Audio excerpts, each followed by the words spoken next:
I think the biggest issue, and I heard this statement before, um, from Dr. Spina. He actually said it. He Yeah. goes, ideas will always be ahead of research, and research will always be behind ideas. So what I do, like since that time, I'm thinking, 2017, I'm like, oh man, this is going to be the next best thing since sliced bread. Everyone's going to be doing it.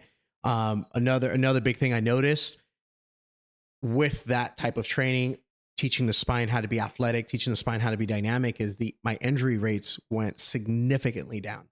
Like I have had 0 major injuries, an injury where you have to miss playing time.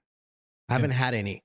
Yeah. So, and the reason being is if my spine is dynamic, what causes my head position and all that to move is changing the position of my spine, right? So if I'm able to move my spine better, then I'm able to move 3-dimensionally, which means I'm able to dissipate stress better. However, if I move 2-dimensionally, so let's say the example of the strict bicep curl, that would be 2-dimensional movement, right? Yeah. The purpose of a strict bicep curl is to maximize stress on a tissue, which would be the bicep, right? Yeah. However, if I were to swing and do that bicep curl, where would the stress go? It'd be dissipated throughout my body. I'm distributing the stress throughout my system. Yeah. Therefore, no one tissue, no one joint, no one structure is receiving all the stress because I'm distributing the stress. So as an athlete, let's say, for example, if I'm a basketball player and I'm jumping all the time, every time I land or I sprint or I move laterally, do I want my knees to feel all the stress, or would I prefer that stress to be dissipated throughout my body? Dissipated. Exactly. Yeah. So once again, it all depends on the lens that we're viewing fitness versus athleticism. Yeah. And the reason I think this topic is so important is because, if you're listening to this, it's because you're an athlete or you're a parent and you have athletes. And where a lot of, I feel, coaches are still archaic is they're using a 2-dimensional model for 3-dimensional needs. Yeah. And go back to your spine when you're talking about how you saw your injuries decreasing. Me and you both know that when you have a joint not functioning the way it's supposed to be functioning, so if we're doing deadlifts and we're teaching our spine to be stiff and rigid, but we're requiring it in sports to not be stiff and rigid, we know that if the joint's not working properly and you're not training it to work the way it needs to be, other joints are going to have to compensate for the fact of that happening, which is why the injury rates are getting higher, because we're teaching ourselves not to use these joints, which is why the injury rates probably went down hugely for you, because now your body's actually using it the way it's supposed to be. Correct. So if you take the mechanism of an injury, right? Yeah. So let's say you take what's his name, McCaffrey, because I think he blew his knee. I think it was his PCL, or he blew one of his knees. I didn't hear about that now. Well, the whole NFL, I think, tears an ACL like so every often 2 now. days. Yeah. Someone new tore their ACL. All my wide receivers this year got injured in week 2. So your fantasy is struggling. Yeah. My fantasy was not good. Yeah. But if you ever look at like the mechanism of injury for the knee, people go, oh, it's because, he was changing directions. They blame it on the motion. And I'm just like, well, if the knee, if he blew out his knee, the question we should be asking is not how do we make the knee stronger? Yes, I agree. The joints and structurally, we do need independent strength. We need more capacity within joints. Correct. To support. Yeah. Why the hell was the knee absorbing all the force when he cut? Wasn't it being dissipated? Why wasn't it being dissipated? So essentially, we have to do both. And I talked about how within my industry, everybody's always like arguing. So you're going to have like the functional guys that are like, hey, the whole body needs to be moving like a unit, and doing like joint by joint training is a waste of time. Yeah. You got to be functional. I'm like, okay, that is only true if the person's not messed up. Then you have the other side of the spectrum is like, hey, we need to make sure every structure, every joint is perfect. Yeah. Right. And the reality is, because when we get, or at least when I get an athlete in front of me, they're going to have pre-existing health history, right? Yeah. So what I have to do when I'm training somebody athletically, I have to make sure their function is good. So, and their biomechanics are good, meaning they're able to dissipate force easily, right? They can move their whole body 3 dimensionally. But I also have to simultaneously address the issues independently, because prior to meeting with me, they're like, I have a bad left knee now. And then I watch how they run and I'm like, oh, every time you're landing, your left knee is absorbing all the force because you're collapsing your foot or whatever the reason is. So the reality is structure complements function and function complements structure. Yeah. So structurally, we should have good joint space. Everything should feel good. And if we dissipate stress well, then we will maintain the integrity of our joints. So if you go to a third world country, no one does mobility training, no one does strength training, but yet no one has back issues. You go to India or go to, Japan and China or anywhere out there in Europe, like people can crisscross applesauce, right? Yeah. Yeah. It's crazy. And it's not because they go, oh, I've been training to be able to sit on the floor. It's an attribute that they've always had and they never lost it because they kept using it. However, in American culture, we can't do that because we are jacked up. Yeah. That's actually, I like to use that because I know the mentors who led the classes for the FRC certification process, the whole Homo sapien talk of how we were hunters and gatherers, we used our bodies, and now we're straying away from it in really recent times. And when you look at it, the idea makes sense because, like you just said, we have third world countries, we have other places, we still have tribes out there. And you go to Africa and you look at these guys and they're super athletic, they're super, I don't want to say fit, but athletic. And they're, like crisscross applesaucing. They're getting into full on depth squats easily and all, but it's because they have to use it on a day-to-day basis. The whole you use it or lose it thing is true to an extent. Obviously, we know there's certain ways we can get it back, but either you use it or you lose it, and we're not using it anymore the way we're supposed to. Oh, 100%. And then what we're trying to do is we're taking this 3-dimensional mechanism, meaning the human biology, right? And then we're using a human invention, bench press, deadlift, exercise, whatever exercise you can, name off the top of your head. We're using these human exercises that we created. So we're using a 2-dimensional model to try to fix a 3-dimensional creature.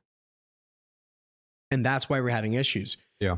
One of the problems that I've seen a lot is fitness, getting good at like the weight room has become such a thing that athletes, like Stevie, the kid I was talking about, his weight room numbers go through the roof, but you don't see it carry over to the field. And I remember for the longest time, I would say the first 10 years of my career, I never understood that logic there. I was like, why are we getting stronger, but we're not seeing the carryover? For some kids, it would carry over.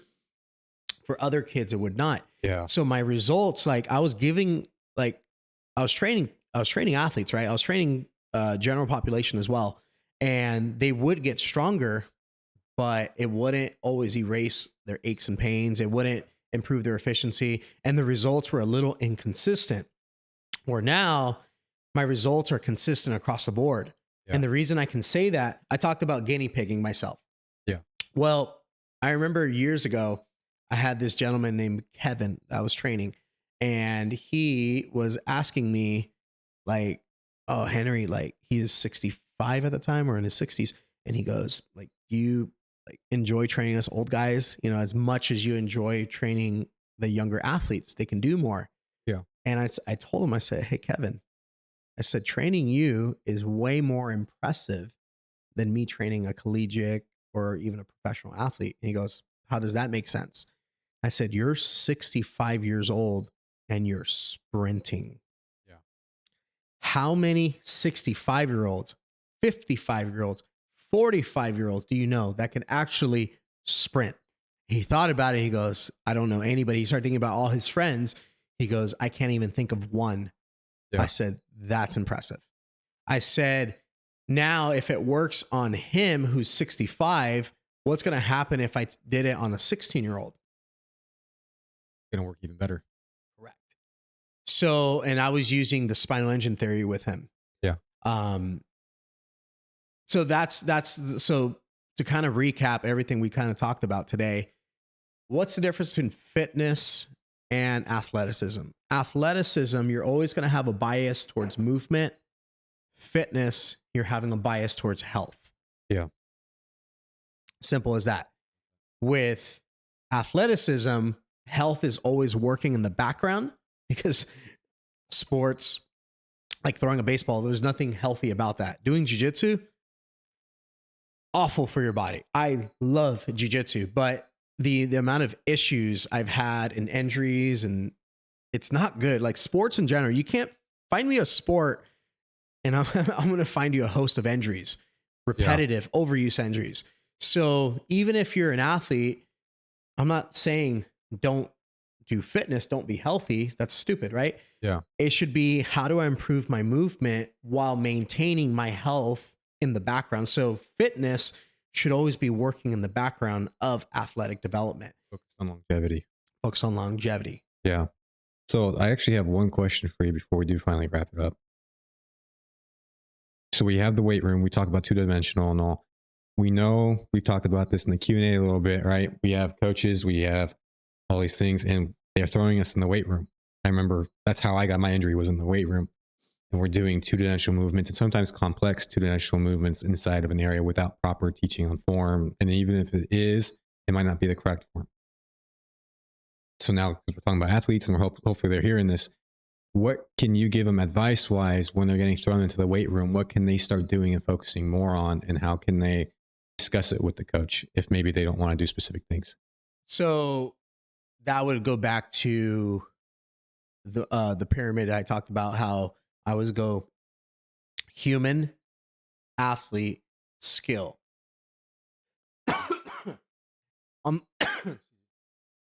Human, athlete, skill. I'm not saying that a bench press is bad. I actually just started benching again, probably about 2 months ago. I haven't done regular bench press in probably like 5 years, maybe 6 years. Yeah. I feel fine. I can squat, I can deadlift. So there's nothing wrong with doing 2-dimensional exercises as long as the percentage of your training is not biased 2-dimensionally. So where I said most people will train 90% 2D. Yeah. And maybe they'll have a sprint, maybe they'll do a med ball throw, maybe they'll do something where they have to rotate or throw. I flip-flop that. So if you're going to do a 2-dimensional exercise like a strict bicep curl, I like strict bicep curling. It's fun. Yeah. But in the background, because I'm an athlete, 3D is my bias. So I'm like an 80-20. And couldn't you technically take, as if we're an athlete and we're trying to build a little bit of size, right? Because we still need a little bit bigger. So we want to put a little bit of stretch on the muscles in some kind of a way. You could technically still turn that 2D into more of a 3D movement in a healthy way. Correct. Yeah. By training it 3-dimensionally. Yeah. So now we can start creating a little bit of momentum into the bicep curl in a safe way, right? Correct. Yeah. So if you're an athlete, I'd say 80-20. 80% of your motion needs to be transverse movement. 20% should be 2D. Nothing wrong with that. If you're a health enthusiast and you're like, I just want to be healthy, I want to feel good, maybe a 50-50. Yeah. Right? Because maybe if you're 60 and you're like, man, I need my weight to be down. I have diabetes. I need my body fat percentage down. I need to lose weight. Sure. But why wouldn't everybody want to be able to have good gait, be able to move well, bend over, sprint, jog, climb? So in reality, even like my adult clients that I work with, I'm still teaching them how to move 3-dimensionally. Yeah. So that's just me.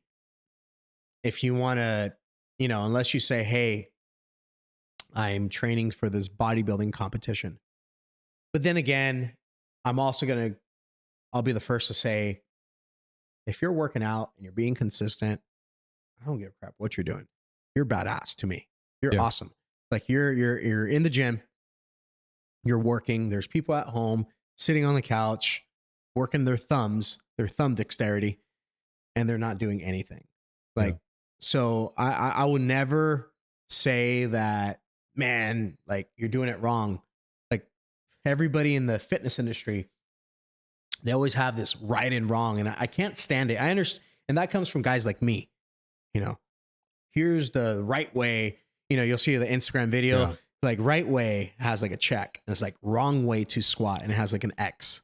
Yeah. And it's just like, and then the general population that's just like, look, I just want to be healthy. I want to be able to move a little better. Like, Yeah. we don't want them to feel like, oh my God, this is so complicated. I might not work out. And I feel Yeah. because of that mindset of there's right, there's wrong, people are intimidated to even work out. But we Period. also know there's no wrong movement. There's just not having the prerequisites for the movement itself. It depends on what the goal is. Yeah. It depends on what the goal is. If you're having a movement with parameters like an ass to grass squat because you're training for a CrossFit competition, that is perfectly fine. Yeah. If you are doing a strict pull up versus a kipping pull up, you know, people will make fun of, like, every industry makes fun of the other industry. And it's so stupid because the lens is different. Yeah. CrossFit's on ESPN. Like there's CrossFit games and those guys are freakishly fit. Kipping is one of the motions. Now, if you're like, I'm doing a strict pull up because I want to put as much strain on my lats as humanly possible, then that would be correct. Kipping might not be great. But if you're like, look, I want to work on momentum and cadence and explosion, kipping is actually not easy.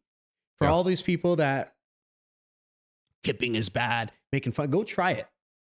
You know, an athlete, to me, someone who can move well, can do both. Well, we talked about this last episode. It goes against the culture. What we brought up and created, it goes against it. But like you said, everything has a purpose. And if that purpose gets you to where your goal is supposed to be, then do it. But you have to break it down. What's my A? What's my B? How do I fill it in and get to my B? There you go. There you go. Yeah. Just so to wrap it up, human health is the priority. Athlete performance and 4-dimensional movement. Yeah. That's a priority.